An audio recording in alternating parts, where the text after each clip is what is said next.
नक्कीच. गेल्या आठवड्यात काही मनोरंजक गोष्टी घडल्या आहेत. तुम्हाला विज्ञान किंवा तंत्रज्ञानाबद्दल काही जाणून घ्यायचं आहे का, की सामान्य बातम्या? विज्ञान आणि तंत्रज्ञानाबद्दल. ठीक आहे. गेल्या आठवड्यात एक महत्वाची घडामोड झाली. नासाच्या काही अंतराळवीरांनी 140 पेक्षा जास्त प्रयोग पूर्ण केले आणि जवळपास 71 दशलक्ष मैल पृथ्वीभोवती प्रवास केला. हे खरंच एक मोठं पाऊल आहे, नाही का? खरंच हे खूप मोठं पाऊल आहे, पण या पाऊलाचा आपल्याला कसा? या मोहिमांमुळे आपल्याला अंतराळ तंत्रज्ञान आणि नवीन गोष्टी शिकायला मिळतात. यामुळे सॅटेलाइट तंत्रज्ञान अधिक सुधारू शकतं, जे आपल्या दैनंदिन जीवनात कम्युनिकेशन आणि नेव्हिगेशन मध्ये उपयोगी पडतं. शिवाय यामुळे विज्ञानातील नवीन शक्यताही उघडतात. या तर खरंच चांगल्या गोष्टी आहेत. म्हणजे हे खूप बेनिफिशियल आहे. Communication, satellite communication, the more it goes, the better it gets, the better it will help us. अगदी बरोबर. आणि यातून आपल्याला नवीन प्रेरणाही मिळते. अंतराळातील या मोहिमांमुळे अनेक लोक प्रेरित होतात आणि विज्ञान क्षेत्रात करिअर करण्याबद्दल विचार करतात. हे देखील एक महत्त्वाचं पाऊल आहे. बरं, अजून काही न्यूज तंत्रज्ञान? गेल्या आठवड्यात एक महत्त्वाची बातमी होती. शास्त्रज्ञांनी एक नवीन प्रकारचा कार्बन डायऑक्साईड कॅप्चर तंत्रज्ञान विकसित केलंय, जे हवामानातील बदलांशी लढण्यासाठी खूप महत्त्वाचं आहे. हे तंत्रज्ञान वातावरणातील कार्बन डायऑक्साईडला प्रभावीपणे शोषून घेऊ शकते. ही तर चांगली बातमी आहे. म्हणजे प्रदूषण कमी होणार. आणि हे एखादं असं समजा मुंबई किंवा दिल्लीमध्ये असे इक्विपमेंट लावायला सुरू केले तर ह्याच्यामुळे पोल्युशनवरती खूपच चांगला प्रभाव होईल. आणि पोल्युशन अगदी बरोबर. मोठ्या शहरामध्ये या तंत्रज्ञानाचा वापर केल्यास प्रदूषणाची समस्या कमी करण्यात मोठी मदत होऊ शकते आणि यामुळे लोकांच्या आरोग्यावरही चांगला परिणाम होईल. हे तुम्हाला याबद्दल हे डिव्हाइस जे आहे ते ऑलरेडी आता बाहेर येणार आहे. It is ready to go out in the market का हे अजूनही अंडर? हे तंत्रज्ञान अजूनही विकासाच्या टप्प्यात आहे, पण लवकरच ते बाजारात येण्याची शक्यता आहे. शास्त्रज्ञ यावर सतत काम करत आहेत, जेणेकरून ते जास्तीत जास्त प्रभावी होईल. तुम्हाला या प्रकारच्या तंत्रज्ञानात खास कशामध्ये रस आहे? तू सांगू शकतोस मला कुठल्याही प्रकारचं? मला तंत्रज्ञान आणि विज्ञानामधल्या न्यूज मध्ये फार इंटरेस्ट असतो. एखादी हिस्टॉरिकल गोष्ट असेल तरी सुद्धा तू सांगू शकतो. ठीक आहे. मग एक ऐतिहासिक बातमी. तुम्हाला प्राचीन संस्कृतींबद्दल जाणून घ्यायला आवडेल का? गेल्या वर्षी पुरातत्व शास्त्रज्ञांनी इजिप्तमध्ये एक मोठी कायदेशीर कारवाई केली आणि काही प्राचीन वस्तू परत मिळवल्या. या वस्तू हजारो वर्षे जुन्या असू शकतात. हे वाचून तुम्हाला कसं वाटलं? मला प्राचीन काळ आणि तंत्रज्ञान आणि विज्ञान ह्याच्याशी निगडीत काहीतरी. अरे वा, हा तर खूपच मस्त विषय आहे. तुला काय जाणून घ्यायचं आहे? प्राचीन काळी लोक कसं तंत्रज्ञान वापरायचे, की विज्ञानात त्यांनी काय शोध लावले? विज्ञानात काय शोध लावले यापासून सुरू करू आणि एखादं इंटरेस्टिंग फॅक्ट सांग त्याच्याबद्दल. म्हणजे इंटरेस्टिंग. ठीक आहे. तुला माहित आहे का, प्राचीन इजिप्तमध्ये लोक खूप प्रगत तंत्रज्ञान वापरायचे. त्यांनी पिरॅमिड्स बांधले, जे आजही एक आश्चर्य मानलं जातं. आणि त्यांनी एक प्रकारची शाई देखील विकसित केली होती, जी आजही टिकून आहे. आहे ना इंटरेस्टिंग? खूप इंटरेस्टिंग. अजून अशाच काही गोष्टी जाणून घ्यायच्या आहेत का? हो, सांगत राहा. किंवा तुला काही विशिष्ट काळातल्या माहितीची गरज आहे? मला एखादी अशी गोष्ट सांग ज्याच्यामुळे माणसांचं आयुष्य बदललं. अशा शोधाची माहिती सांग. मानवी आयुष्य बदलणारे खूप शोध लागले, पण सर्वात महत्वाच्यांपैकी एक म्हणजे विजेचा शोध. या शोधामुळे आपलं जीवन पूर्णपणे बदलून गेलं. आज आपण जे काही तंत्रज्ञान वापरतो त्याचा पाया कुठेतरी विजेच्या शोधातच आहे. याबद्दल तुला अजून काही जाणून घ्यायचं आहे?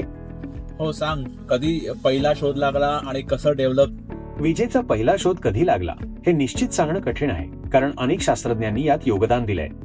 पण 18व्या शतकात बेंजामिन फ्रँकलिनने केलेले पतंगाचे प्रयोग महत्त्वाचे मानले जातात. त्यानंतर हळूहळू यामध्ये विकास होत गेला आणि आज आपण जे आधुनिक जीवन जगतो ते शक्य झालंय. तुला याबद्दल अधिक काही माहिती हवी आहे? पतंगाचे प्रयोग म्हणजे कोणते प्रयोग? काय केलं त्यांनी? मला जरा डिटेल. बेंजामिन फ्रँकलिनने 1752 मध्ये तो प्रयोग केला होता.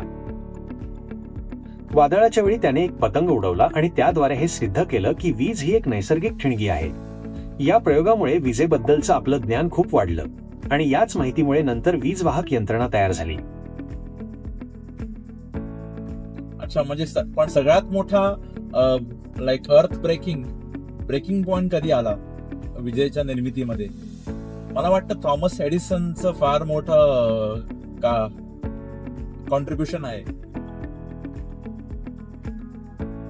एडिसनने फक्त दिवाच शोधला नाही, तर त्याने वीज पुरवठा करण्यासाठी एक संपूर्ण व्यवस्था देखील निर्माण केली. त्यामुळे लोकांना मोठ्या प्रमाणावर वीज वापरणं शक्य झालं. हे त्याचं सर्वात मोठं.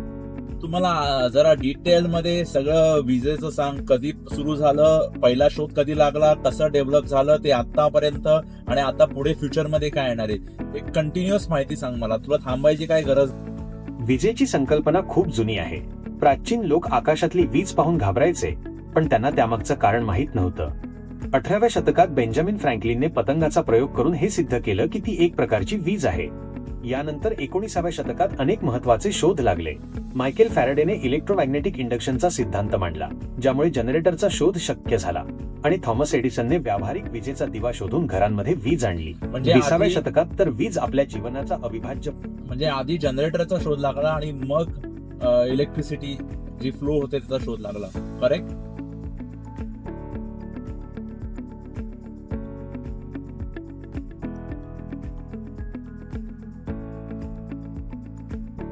नाही, थोडं उलट आहे. मायकेल फॅरेडेने जेव्हा इलेक्ट्रोमॅग्नेटिक इंडक्शनचा सिद्धांत मांडला तेव्हा जनरेटरसाठीची संकल्पना स्पष्ट झाली, आणि त्यानंतर हळूहळू जनरेटरचा विकास झाला. एडिसनने मात्र वीज घराघरात पोहोचवण्यासाठी दिवे आणि व्यवस्था निर्माण केली.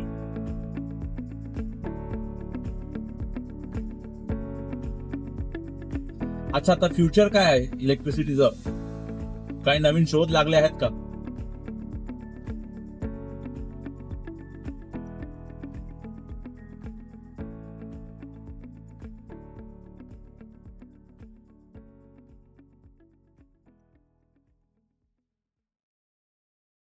हो, नक्कीच. सध्या सॉलिड स्टेट बॅटरींवर खूप काम चाललंय. थांबू नको. यामुळे इलेक्ट्रिक वाहनं एकाच चार्जमध्ये जास्त अंतर जाऊ शकतील आणि बोलत राहा, थांबू नकोस.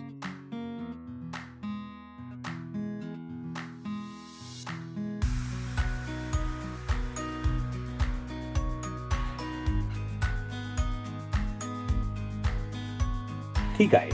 फ्युजन एनर्जीमुळे भविष्यात आपण कार्बन मुक्त ऊर्जेचं लक्ष्य गाठू शकतो. हे तंत्रज्ञान जेव्हा पूर्णपणे विकसित होईल तेव्हा ऊर्जा क्षेत्रात मोठी क्रांती घडेल, आणि यामुळे पर्यावरणपूरक ट्रान्सपोर्ट देखील शक्य होईल. तुला याबद्दल अजून काही जाणून घ्यायचं आहे? तू सॉलिड स्टेट बॅटरीज बद्दल काहीतरी बोलत होतास, आणि ते कंटिन्यू कर.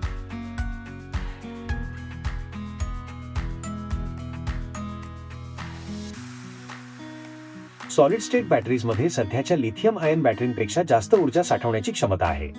याचा अर्थ तुमचे फोन आणि इलेक्ट्रिक वाहनं जास्त वेळ चालतील, शिवाय त्या अधिक सुरक्षितही असतील. या तंत्रज्ञानामुळे भविष्यात पूर्णपणे प्रदूषणमुक्त ट्रान्सपोर्ट शक्य होईल. तुला याबद्दल अजून काही माहिती हवी आहे? तर सॉलिड स्टेट बॅटरीज ज्या आहेत त्याची डेव्हलपमेंट झाली आहे का अंडर डेव्हलपमेंट आहे? त्याचा युसेज सध्या कुठल्या प्रकारच्या व्हेकल मध्ये होतोय का कुठल्या प्रकारच्या एनर्जी सोर्स मध्ये ऑलरेडी होतोय?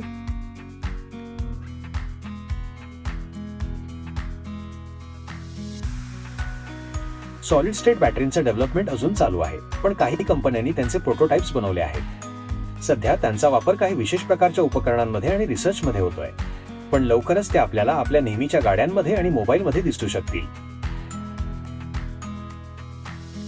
मग आता त्याच्यात अडथळे कोणते येत आहेत ज्या कारणाने ते आतापर्यंत मार्केटमध्ये नाही आले? मिनरल्स नाही आहेत का? काय प्रॉब्लेम काय आहे?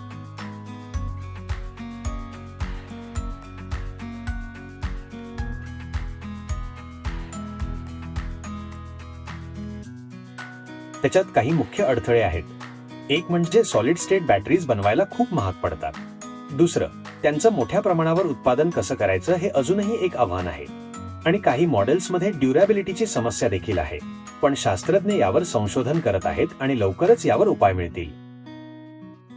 सॉलिड स्टेट बॅटरी बनवण्याच्या प्रक्रियेत काही विशिष्ट घटक आणि पद्धती वापरल्या जातात, ज्यामुळे सध्या त्यांची किंमत जास्त आहे. शिवाय त्यांचं मोठ्या प्रमाणावर उत्पादन कसं करायचं हे अजूनही एक मोठं आव्हान आहे, पण कंपन्या यावर संशोधन करत आहेत आणि लवकरच या समस्या दूर होतील.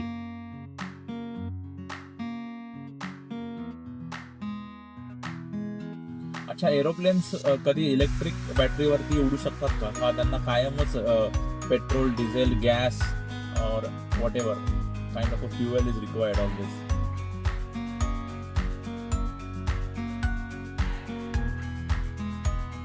इलेक्ट्रिक विमानं अजूनही विकासाच्या टप्प्यात आहेत. सध्या छोटी विमानं आणि ड्रोनसाठी इलेक्ट्रिक बॅटरीजचा वापर केला जातोय, पण मोठ्या प्रवासी विमानांसाठी अजूनही पारंपरिक इंधनाचीच गरज आहे, कारण इलेक्ट्रिक बॅटरीज तेवढी ऊर्जा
ओके मित्रांनो, नेक्स्ट ब्लॉगमध्ये भेटूया.